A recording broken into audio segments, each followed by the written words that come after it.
Salut la famille, j'espère que vous vous portez très bien.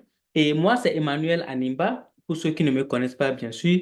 Et ici, nous parlons du mindset, nous parlons du développement personnel, nous parlons du pouvoir du subconscient, tout ce que l'on a besoin de regrouper, de savoir pour pouvoir accéder à un succès durable, à un succès vrai dans tous les domaines, que ce soit financier, dans la vie du couple, dans la société dans le leadership, dans la réalisation, dans la fonction, tout, tout, tout. Voilà, donc nous parlons de ce que l'on a besoin. Et ces choses-là sont le mindset, le développement personnel, le pouvoir du subconscient. Ce soir, nous allons parler un peu de comment aider nos enfants à pouvoir les- construire en eux la confiance en soi.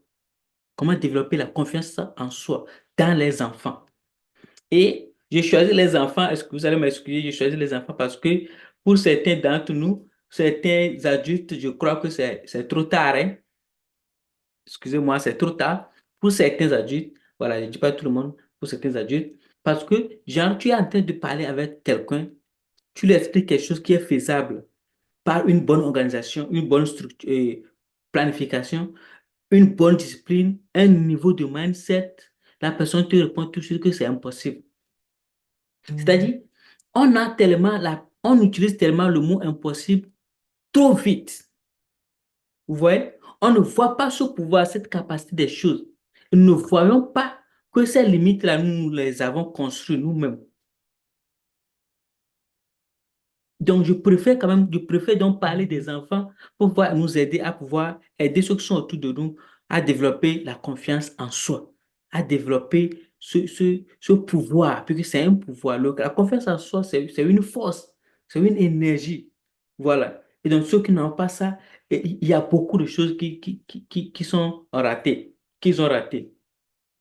La confiance en soi, et dans la jeunesse en général, mais la jeunesse africaine en particulier, c'est un problème aussi.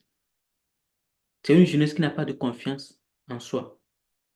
Et il y a beaucoup de facteurs.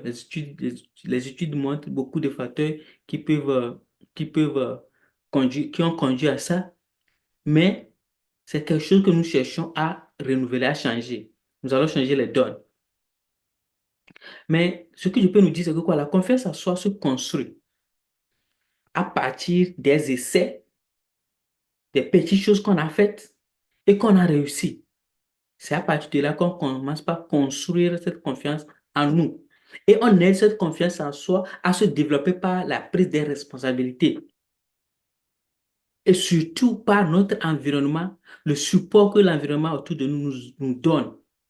Ce qu'on nous dit, tu peux le faire, tu as cette énergie, tu as cette capacité, tu as ce talent. Non, tu es bien à ceci, tu es bien à celle-ci. Des avis honnêtes. Je sais pas que si tu fais telle chose, tu seras très excellent dans telle chose. Non, tu chantes bien. Non, tu fais bien le sport, tu as une bonne forme, tu as telle chose, tu peux faire telle chose. C'est cet environnement-là, cet encouragement autour de nous qui nous aide à développer cette confiance en soi. Mais cette confiance en soi naît en nous par le fait que nous avons déjà fait quelque chose petite, aussi petite que ce soit, mais que nous avons réussi. Donc, des fois, les choses, lorsqu'on fait quelque chose, on échoue, des fois, ça tend à baisser notre confiance et à nous décourager. Mais ceux qui arrivent à ne pas se décourager dans ces situations et à essayer d'autres choses et à partir de là, à réussir ces choses-là, ils commencent par retrouver leur confiance en soi et peuvent le développer à partir de ce moment-là. La confiance en soi, malheureusement, beaucoup perdent cette confiance en soi-là dans leur vie d'enfance. Et dans la plupart des cas, ils ne peuvent plus rattraper ça jusqu'à la mort. C'est un peu misérable, mais c'est normal qu'on en parle. Vous allez voir que c'est ainsi que certaines personnes, du fait qu'ils ont perdu cette confiance-là en soi, depuis même au niveau de l'enfance, en grandissant, ils ont pu développer d'autres désirs, ils ont eu des rêves, ils ont eu des objectifs, mais ces objectifs n'ont jamais pu être atteints parce que ils n'ont pas pu surpasser cette confiance-là et avancer, traverser les premières difficultés. Et jusqu'à ils vont mourir. Et c'est pourquoi on dit souvent que les cimetières sont les endroits où on a les plus beaux rêves. Parce qu'il y a eu des rêves qui ont duré toute une vie qui n'ont jamais été réalisés et qui sont partis avec la personne. Donc, c'est un peu difficile. Donc, c'est aussi sérieux, c'est un sujet aussi sérieux parce que ça contribue beaucoup. Maintenant, il y a quand même des gens qui arrivent à reconstruire cette confiance en soi. Mais ça ne vient pas par hasard, ça vient par la prise de conscience. C'est la première chose. Il faut que la personne prenne conscience de la situation, qu'il manque cette confiance-là en lui-même ou bien en elle-même, quelque part, ici et là, ou bien que la personne prenne la conscience que j'ai besoin de confiance en moi. Et la deuxième chose qui suit, c'est qu'après la prise de conscience maintenant, il y a une thérapie, ou bien, thérapie peut-être serait trop dit, mais il y a une session de pratique, de discipline, mais d'autosuggestion qui vient maintenant compléter et monter et faire le reste du travail pour pouvoir donc construire la confiance en soi dans la personne. Vous savez, les expériences, les sciences, il faut dire, ont montré que la personnalité, l'être d'une personne se construit depuis le ventre de la maman jusqu'à ce que la personne atteigne autour de 8 9 ans. C'est-à-dire, durant ce temps-là, jusqu'à ce que la personne atteigne autour de 8 9 ans, tout ce que la personne va devenir, tous ses talents, sa personnalité, ses caractères, s'il faut dire, ses ambitions, de son niveau d'ambition. Je ne veux pas dire ambition lui-même, mais c'est cette énergie pour pouvoir avoir des ambitions, ce désir de pouvoir acquérir des choses. La personnalité de la personne se construit en ce temps-là. C'est-à-dire quand l'enfant est dans le ventre, les douleurs de la maman, les ondes que produise la maman, les ondes que produit l'environnement autour de la maman, les tristesses, les joies de la maman, les émotions, tout là est partagé directement avec la personne, l'enfant. Et donc, et ça conduit à construire la mémoire de cet enfant-là en ce temps-là. C'est-à-dire la mémoire de la carte grise qui va jouer le reste de la vie de l'enfant se construit en ce temps-là. Et c'est dans cette carte grise-là, dans cette mémoire-là, que maintenant la personne, durant sa vie, vient dans son subconscient puiser les choses pour pouvoir construire toute sa vie. Ça peut être modifié avec le temps. Ça peut, quand on devient adulte, on peut développer ça, croître ça, modifier ça, euh, je ne sais pas, développer ça, mais ça devient donc un travail à faire. Malheureusement, durant ce temps d'enfance-là, c'est durant ce temps-là que beaucoup perdent cette confiance. Et la plupart des cas, comme je le disais, il faut que le travail soit très dur. Je reconnais aussi qu'il y a beaucoup de différents niveaux de confiance. Il y a certains qui ont un peu de confiance en eux-mêmes, ou bien en elles-mêmes. Il y a certains qui ont beaucoup de confiance. Il y a certains qui n'ont pas du tout de confiance en soi et tirent même à être des personnes négatives, négatives envers elles-mêmes. Vous voyez? Des personnes qui ne peuvent pas faire quelque chose d'eux-mêmes. Vous voyez? Et je crois que, en majorité pour nous aussi, les Africains, nous restons trop dépendants envers nos parents et envers la société. Je crois que ça joue beaucoup. Donc, je vais parler de quelque chose, quelques astuces, certaines choses que nous pouvons faire pour pouvoir aider nos enfants. Je vais parler peut-être de trois choses, mais il y en a plein, plein, plein. Et ça, c'est dans la vie de chaque jour. C'est dans la vie de chaque jour, chaque minute avec vos enfants que vous aidez ces enfants à construire cette confiance-là, à construire leur mentalité, à construire leur personnalité, à construire leur pouvoir. De la première chose que nous pouvons faire envers nos enfants pour pouvoir les aider à développer cette confiance en soi, ça s'appelle la félicitation, bien féliciter nos enfants lorsqu'ils font quelque chose. Même si c'est quelque chose que nous ne voulons pas, que nous n'avons pas aimé, ayons quand même ce courage de les féliciter lorsqu'ils font quelque chose. Et je vais vous parler de l'exemple de mon enfant. Mon enfant, mon petit garçon, vous savez, dans ce bureau-là, dans mon petit bureau ici, dans mon basement, je viens pour travailler et souvent mes enfants, surtout les deux derniers, là, j'ai trois enfants, pour ceux qui ne savent pas, j'ai trois enfants, euh, trois jolis enfants, deux filles et puis un garçon. Et les deux derniers, c'est que la fille, deuxième fille et puis le petit, le garçon, c'est eux qui me dérangent souvent. Donc quand je viens ici dans mon basement pour travailler, je ferme la porte du basement. Et quand je viens dans ma petite salle ici, je ferme la porte de la petite salle. Mais c'est que la porte là, il y a les petites euh, choses là. On pousse, tu pousses un peu de l'intérieur, je pousse seulement, puis je ferme de l'intérieur pour qu'il n'arrive pas à ouvrir. Mais dehors aussi, normalement, il y avait quelque chose comme ça, on l'utilisait pour fermer de dehors que j'utilisais. Mais le métal était sorti, donc je ne me suis pas gêné trop, comme il y a la clé à l'autre.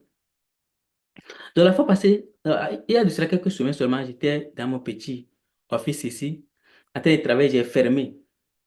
Donc, quand j'ai fermé, en haut, la porte du basement, j'ai oublié de fermer là-bas. Et donc, je travaillais, et à un moment, j'attends mon enfant, mon petit garçon qui est arrivé à la porte, et il tape. Et donc, comme je ne voulais pas qu'il rentre, je dis non, non, il faut retourner. Je suis en train de travailler. Je ne veux pas que vous venez me déranger. Et puis l'enfant demande, OK, donc je vais dire à Grace, Grace est sa grande sœur, donc vous ne voulez pas que Grace vienne vous déranger? Il dit oui, oui, oui. Il faut dire à Grace de ne pas venir me déranger. Je suis en train de travailler. Donc il faut aller, va vers maman quand je vais finir, je vais venir et puis je vais t'appeler. Donc quand j'ai dit comme ça, l'enfant a dit OK, il va dire à Grace, Grace ne va pas venir. Donc l'enfant, comme l'enfant a appris que je suis en train de, je ne veux pas que Grace vienne, il est allé chercher un métal, un petit métal. Là où on devait fermer dehors, là, il a mis métal là, derrière la chose là pour fermer pour fermer la porte, pour empêcher que quelqu'un vienne me déranger. Je n'ai pas su, je ne savais pas qu'il a fait ça. Donc moi, j'ai fait ma chose, mon petit travail que je voulais faire. Je voulais sortir, j'ouvre de l'intérieur maintenant. Ouvrir, sortir, ça n'ouvre pas. Je pousse, ça n'ouvre pas. Quelqu'un a fermé, mon enfant a fermé sur moi. Il a fermé sur moi. Et puis, ça m'a tellement fait mal. J'ai crié, je l'appelle. Personne, je n'entends personne. Puis qu'ils sont allés en haut. Donc, j'ai pris le portable, j'ai appelé ma femme et j'ai dit à ma femme de dire à mon enfant de venir. C'est un enfant de 3 ans, hein. 3 ans et demi. Je dis à l'enfant de venir. L'enfant vient, je dis, tu as fermé la porte? Il dit oui. Et puis il rit. Il dit, il faut ouvrir. Il a ouvert. Tu vois qu'il est allé chercher un métal, quelque chose de la sorte comme ça. Je sais pas, il a trouvé ça où. Et puis il a mis là où l'ancien métal qui devait servir à bloquer là n'est plus, que je n'ai pas, je me suis pas gêné à changer. Il est venu mettre là-bas, puis il a fermé sur moi. Et puis il riait, il disait que non, que c'est lui qui a fait, il a fait, parce qu'il ne veut pas que Grâce vienne me déranger. Et puis je le regarde. Et puis il était très fier. Il était tellement content. Parce que j'ai pas aimé ça, ce qu'il a fait, fermer sur moi, j'ai pas aimé ça. Mais j'étais obligé de lui dire, oh, félicitations.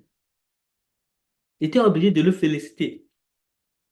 Parce que j'ai compris que, au fait, il voulait m'aider. Il voulait m'aider. Il a compris que je ne veux pas qu'on vienne me déranger. Et donc, pour empêcher sa grande soeur de venir me déranger, il a pris le métal là pour venir fermer la porte. Parce que j'ai demandé de l'aide. Et donc, c'est quelque chose qu'il a fait qui vient un peu de la créativité ou bien qui vient de l'esprit d'aider les gens. Malgré que moi, je n'ai pas aimé ça, je n'avais pas raison, mais je n'ai pas raison de lui dire, de lui faire des reproches, de lui dire, OK, prochainement, ne ferme pas, non. Je ne l'ai rien dit, j'ai seulement je l'ai félicité et puis on est parti en haut. Et ça m'a fait réfléchir. Ça m'a fait réfléchir. Et j'ai dit, vraiment, l'enfant là, dans des situations comme ça, je prends cet exemple pour nous expliquer un peu comment est-ce que une moindre chose peut euh, mettre la confusion dans la tête de nos enfants. Supposons que quand il a fait comme ça pour m'aider, je dis non. Supposons que moi je dis non, ne ferme pas. Prochainement, il ne faut pas fermer sur moi. Je pouvais dire ça. Mais si je dis ça, l'enfant va dire OK. Il ne va plus avoir sa joie. Et puis, mais ça va créer un mélange dans sa tête. Parce que la première commande qu'il a reçue quand je lui ai parlé, c'était que je ne veux pas qu'on me dérange. Donc, il se dit, OK, il va faire quelque chose pour m'aider. Maintenant, il a fait quelque chose pour m'aider. Si ce qu'il a fait pour m'aider, si je reviens, je dis, non, il ne faut pas faire ça comme ça, parce que tu as fermé sur moi, l'enfant n'ayant pas cette capacité de pouvoir bien discerner, va garder seulement dans son subconscient que, ah, quand tu veux aider quelqu'un, la personne peut ne pas être intéressée, mais ne pas être contente. L'enfant sera confus. Ça va créer un message de confusion dans la tête de l'enfant. Parce que c'est comme ça que certains enfants ont été confus toute leur période d'enfant. Et ils ont grandi. Ils ne savent plus quoi faire. Mais si tu leur présentes une situation où ils doivent réagir, ils ont peur de réagir. Parce qu'ils ont développé ce message ce double message-là. C'est très important ce que je suis en train d'expliquer. Parce que, et j'espère que vous comprenez ce que je veux dire. Donc, il y a dans chaque jour, dans la vie de nos enfants, il y a beaucoup de situations comme ça, que lorsque nous ne savons pas faire, nous pensons que nous leur donnons du conseil, mais nous sommes en train d'atténuer, d'éteindre leur feu, d'éteindre leur désir, leur désir d'aider, ce qu'ils pensent faire pour pouvoir contribuer. Donc, c'est des choses sur lesquelles il faut être très vigilant, surtout les mamans. Tout simplement parce que les mamans passent plus de temps avec les enfants. Et il y a d'autres exemples, plein d'autres exemples. Je prends l'exemple d'un enfant, par exemple, que une fille, par exemple, qui voit souvent peut-être sa maman préparer et aller prendre la farine de maïs pour faire la pâte, par exemple. Et là, elle a éparpillé la farine partout et qu'elle est en train de préparer la pâte. La maman qui vient voir ça sera tellement énervée. Mais dans cette situation-là, tu n'as pas raison de, par exemple, gronder sur ton enfant, ou de lui dire, ne faut pas faire ça, ne plus faire ça. Non. Il faut prendre le temps de féliciter cet enfant-là dans cette situation-là. Et maintenant, en le félicitant, tu lui montres, oh, tu as bien fait. Tu pouvais faire ça comme ça, tu pouvais faire ça comme ça. Mais quand tu fais là, il faut pas. Et puis maintenant, tu pars de là-bas. Mais il faut partir de la félicitation pour que la personne soit satisfaite d'abord. Maintenant, le guider, ou bien la guider. C'est très important.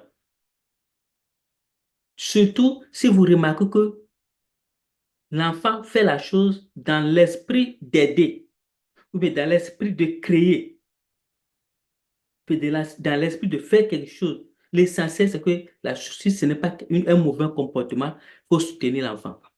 Même si ce n'est pas bien, que ce n'est pas quelque chose que vous avez aimé.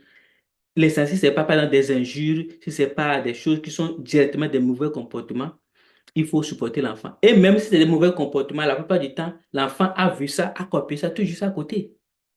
Donc, au lieu même de se mettre à sauter sur l'enfant, pour pouvoir le gronder et le faire taire, faut plutôt faire une réflexion back et voir où est-ce qu'il a appris des choses comme ça. Voilà, c'est comme ça. Et c'est très important. C'est comme ça que nous aidons nos enfants à construire une confiance en eux. La deuxième chose, c'est qu'il faut laisser les enfants prendre des responsabilités. Et l'exemple que je peux donner qui peut permettre de comprendre ça, c'est que quoi? Vous avez peut-être deux enfants. Un, un garçon peut-être plus âgé et l'autre qui est une fille plus petite. Et souvent, l'enfant, le petit vient vers vous dire que le grand frère m'a fait telle chose. La plupart du temps, les parents vont dire, hey, pourquoi tu as fait telle chose à ta petite soeur? Le grand frère va vouloir chercher à s'exprimer, bien à expliquer. Et on lui dit, non, il ne faut pas faire ça, c'est ta petite soeur, il ne faut pas le faire telle chose, il ne faut pas le faire telle chose. En faisant comme ça, c'est vrai qu'on semble en train de donner un conseil, mais on est en train d'éteindre le leadership qui est dans cet enfant-là.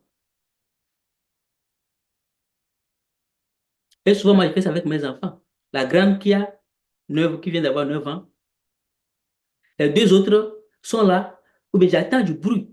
J'attends du bruit. C'est la grande soeur peut-être en train de leur partager quelque chose et les deux là ne sont pas contents. Et ils font du bruit. Je fais comme je n'entends pas. Je la laisse faire ce qu'elle peut faire. Gérer ce qu'elle peut gérer. Des fois, les deux là ne sont pas contents. Elle vient que Stella m'a fait ceci, Stella m'a fait ceci. Il dit non, il faut aller faut parler avec Stella. Stella va t'aider à faire. Je fais comme si ce n'est pas mon affaire. Je dis de retourner, retourne vers Stella. Dis-lui, ça, elle va t'aider à faire telle chose. En faisant comme ça, tu donnes l'enfant cette capacité de développer un leadership, d'être responsable, de le laisser jouer son rôle. Après, maintenant, quand elle sera seule, toi, tu peux lui expliquer que tel, tu avais fait, il faut faire ça de telle façon, il faut faire ça de telle autre façon. Donc, laisser les enfants prendre des responsabilités et jouer leur rôle, rôle de grand frère, rôle de grand sœur, rôle de leader, déjà quand ils sont petits. Et la troisième chose que je peux aussi parler, c'est de nous demander de laisser nos enfants à faire les choses pour eux-mêmes, mais nous pouvons leur montrer après. Et l'exemple clair dans ce cas-là, c'est par exemple les devoirs de maison. On donne un devoir de maison à un enfant. La bonne manière demande à ce que vous laissez l'enfant faire ce qu'il peut faire et vous revenez ou contrôlez ce qu'il a fait. Vous ne prenez pas la main de l'enfant pour faire le travail. Vous ne faites pas le travail pour la personne. Même si vous lui expliquez, vous pouvez même expliquer, c'est toléré, expliquer à la personne, mais laissez-lui de faire le travail. Quand vous finissez de lui expliquer, faites comme vous êtes parti. Dites-lui de faire et vous partez. Enlevez votre pensée sur l'enfant. Occupez-vous de quelque chose pour 1 minute. Laissez-le faire ce qu'il peut faire. Et vous revenez contrôler ce qu'il a fait.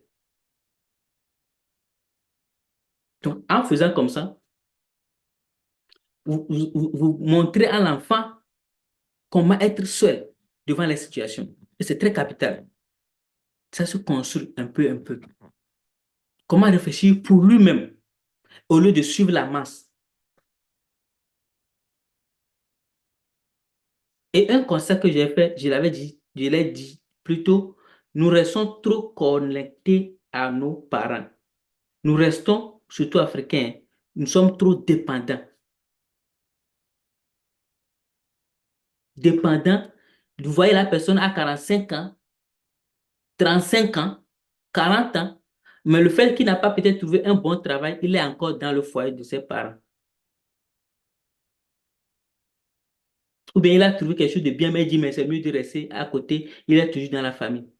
Ou bien même lorsqu'il il veut peut-être s'éloigner, il se marie, il est marié, au lieu de prendre sa femme et aller très loin, il veut être quelque part proche encore de ses parents, comme ça, s'il a un besoin, les parents vont le secourir.